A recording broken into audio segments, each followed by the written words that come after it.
The EFF has long called for total decolonization of our public symbols. This underlies our inability to join in the fake celebration of the Springboks, because the Springbok is a sign that cannot be whitewashed. It stands in parallel continuity with the stem, entrenching white supremacy in our society. That is why the rugby team in question is white dominated. It is a perfect reflection that white people have successfully resisted change in our country for the last 25 years.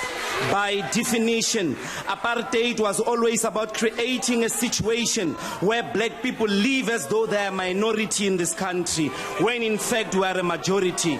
They tried to achieve this through the tricameral parliament and the Bantustan. That is why they ask us to be happy for being integrated, accommodated, included in their white-dominated associations. People agree that rugby has not transformed, and it is not about to transform. So what exactly are we celebrating?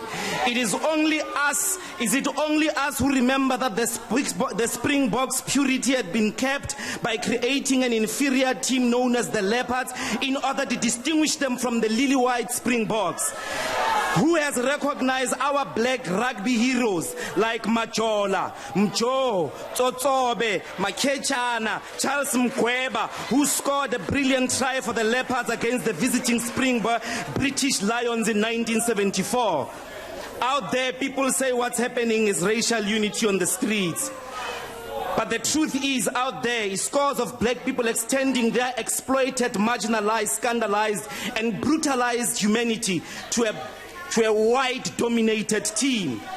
This is what happens every day in South Africa. Black people running behind white-dominated institutions seeking inclusion, recognition, and affirmation in the country of their own birth.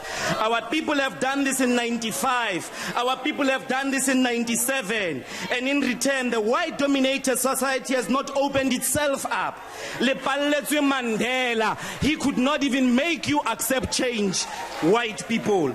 To the white community, to this day, has not recognized the humanity of black people. They refuse to this day to accept that 25 years, only one Makazole Mapimpi has made it from rural rugby in the Eastern Cape, where there are more black rugby players than the white people combined in South Africa. That Siako Lisi had to go to a white school. Otherwise, he would have not seen the light of day in the World Cup.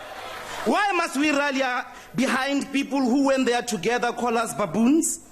One of the players in this recent team, Eben Etzebeth, is facing charges of racial assault in a case led by the human rights. We therefore call on black people to refuse the emotional abuse that the ANC government is subjecting us to. It's a collective emotional abuse.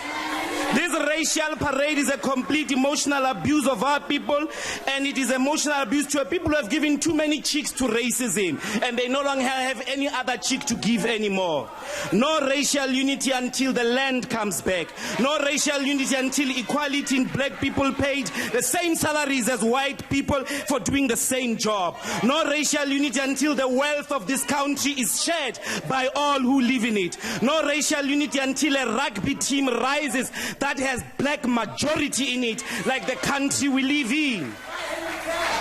When you are done celebrating here, go outside and celebrate the statue of Louis Botha. Go and celebrate the Stradom Square. Go sing the stem. Go fly the apartheid flag. Send your children to Jan van Riebeck School down the road. Do not include us. Asizi. We are the generation of roads must fall. We are the generation of the stem must fall. We are the generation that is refusing the emotional abuse that our parents went through. We are the generation that will say without a shadow of doubt, without any apology, that the Boke must fall. It is a white supremacist sign that belongs in the dustbin of history. So there is no stronger together. Our message is, black people, you are on your own. There are no wise to unite with us in landlessness, in informal settlements. Do not force black people to celebrate people who humiliate them. The Springbok must fall. Asijiki.